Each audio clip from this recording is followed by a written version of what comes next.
Next നമുക്ക് previous question നോക്കാം.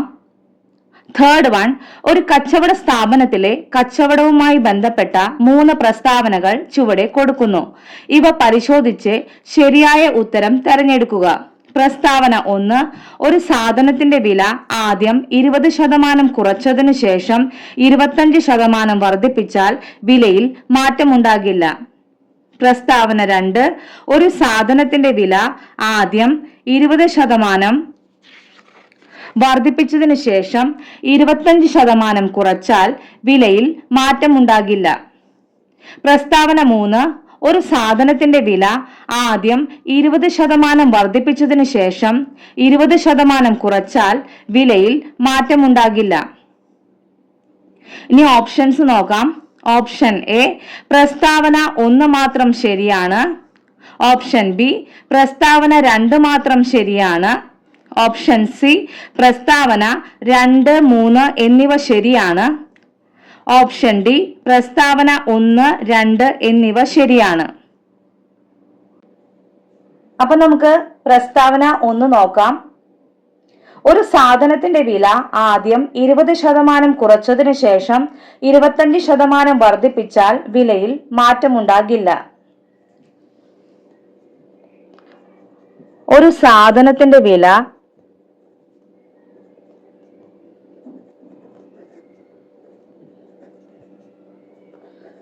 നമുക്ക് 100 ആയിട്ട് എടുക്കാം.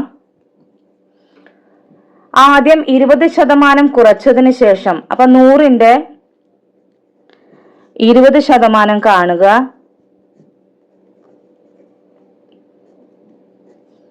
അപ്പൊ നമുക്ക് 20 കിട്ടി.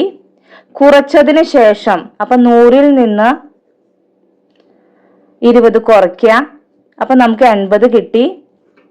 25% വർദ്ധിപ്പിച്ചാൽ, അപ്പൊ 80ന്റെ 25% കാണുക.4×5 20. അപ്പൊ നമുക്ക് 20 ആൻസർ കിട്ടി. വർദ്ധിപ്പിച്ചാൽ, അപ്പൊ 80 + 20 നമുക്ക് 100 കിട്ടി. വിലയിൽ മാറ്റമുണ്ടാകില്ല. അപ്പൊ ഒരു സാധനത്തിന്റെ വില നമ്മൾ 100 ആയിട്ട് എടുത്തു. നമുക്ക് ലാസ്റ്റും 100 ആൻസർ കിട്ടി. അപ്പൊ വിലയിൽ മാറ്റമില്ല.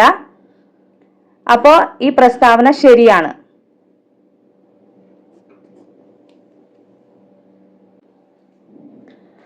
ഈ നെക്സ്റ്റ് പ്രസ്താവന നോക്കാം. പ്രസ്താവന 2, ഒരു സാധനത്തിന്റെ വില ആദ്യം 20% വർദ്ധിപ്പിച്ചതിനു ശേഷം 25% കുറച്ചാൽ വിലയിൽ മാറ്റമുണ്ടാകില്ല. ഒരു സാധനത്തിന്റെ വില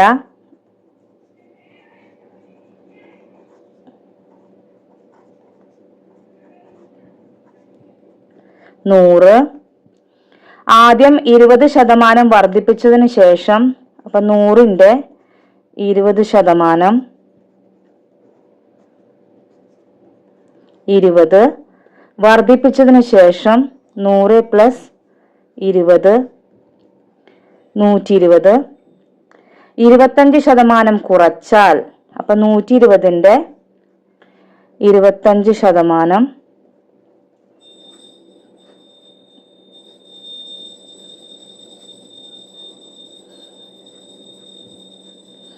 6×5 30. കുറച്ചാൽ 120ൽ നിന്ന് 30 കുറയ്ക്കുക. അപ്പൊ എത്ര കിട്ടും? ആൻസർ 90. വിലയിൽ മാറ്റം ഉണ്ടാകില്ല. അപ്പോ ഒരു സാധനത്തിന്റെ വില 100 ആണ്. നമുക്ക് ഇപ്പൊ കിട്ടിയത് 90 ആണ്. അപ്പൊ വിലയിൽ മാറ്റമുണ്ട്. അപ്പൊ ഈ പ്രസ്താവന തെറ്റാണ്. നെക്സ്റ്റ് പ്രസ്താവന 3, ഒരു സാധനത്തിന്റെ വില ആദ്യം 20% വർദ്ധിപ്പിച്ചതിനു ശേഷം 20% കുറച്ചാൽ വിലയിൽ മാറ്റമുണ്ടാകില്ല. ഒരു സാധനത്തിന്റെ വില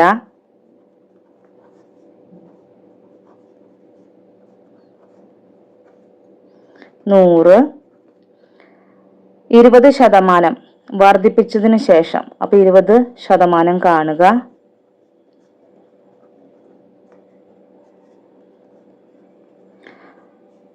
വർദ്ധിപ്പിച്ചതിന് ശേഷം, അതായത് 100 പ്ലസ് 20 120, 20% കുറച്ചാൽ, അപ്പൊ 120ന്റെ 20% കാണണം.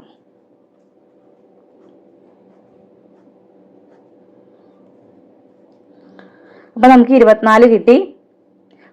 20% കുറച്ചാൽ, അപ്പോ 120ൽ നിന്ന് 24 കുറയ്ക്കുക. അപ്പൊ നമുക്ക് 96 കിട്ടി. വിലയിൽ മാറ്റമുണ്ടാകുന്നില്ല. അപ്പോ നമുക്ക് ഒരു സാധനത്തിന്റെ വില 100 ആണ്, ഇവിടെ കിട്ടിയത് 96 ആണ്. അപ്പോ വിലയിൽ മാറ്റമുണ്ട്. അപ്പൊ ഈ പ്രസ്താവന തെറ്റാണ്. അപ്പൊ നമ്മുടെ ആൻസർ എന്താണ്? ഓപ്ഷൻ എ, പ്രസ്താവന 1 മാത്രം ശരിയാണ്. ഫോർത്ത് വൺ, ആദ്യത്തെ 32 എണ്ണൽ സംഖ്യകളുടെ ഘനങ്ങളുടെ, അതായത് ക്യൂബുകളുടെ ശരാശരി എത്രയാണ്? Option A 8724, option B 8712, option C 8732, option D 8728. അപ്പൊ നമുക്ക് ചെയ്യാം. ക്യൂബുകളുടെ ശരാശരി എത്രയാണ്? ഫോർമുല പഠിക്കണം. n × n+1 സ്ക്വയർ ബൈ 4 ആണ്.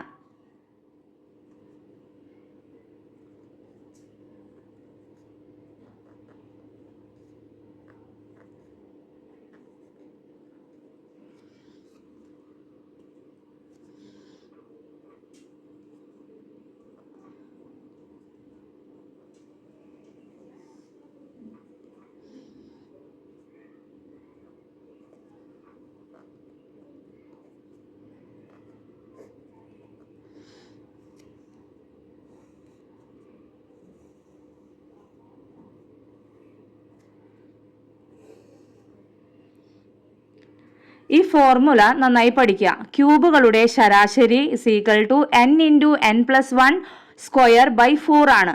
n എത്രയാണ്? ക്വസ്റ്റ്യനിൽ n എത്ര തന്നിരിക്കുന്നത്? 32 ആണ്. അപ്പൊ നമുക്ക് ഫോർമുലയിൽ കൊടുക്കാം. 32 + 1 സ്ക്വയർ ബൈ 4 ആണ്. =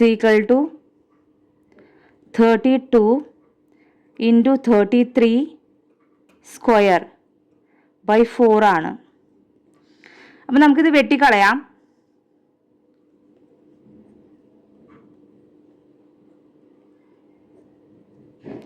ഇനി 33യുടെ സ്ക്വയർ കണ്ടുപിടിക്കണം.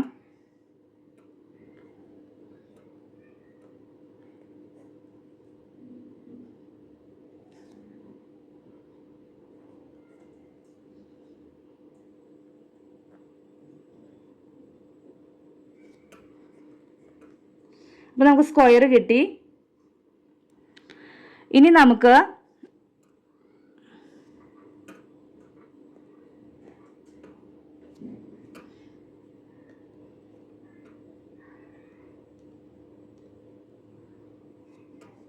ഇത് കണ്ടുപിടിക്കണം.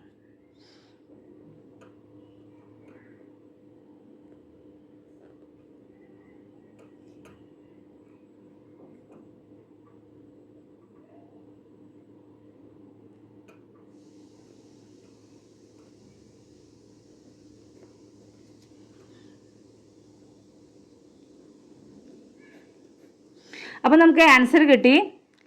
8712 ആണ് കിട്ടിയത്. അപ്പോൾ അത് ഓപ്ഷൻ ബി ആണ്. Answer is option B, 8712. Thank you.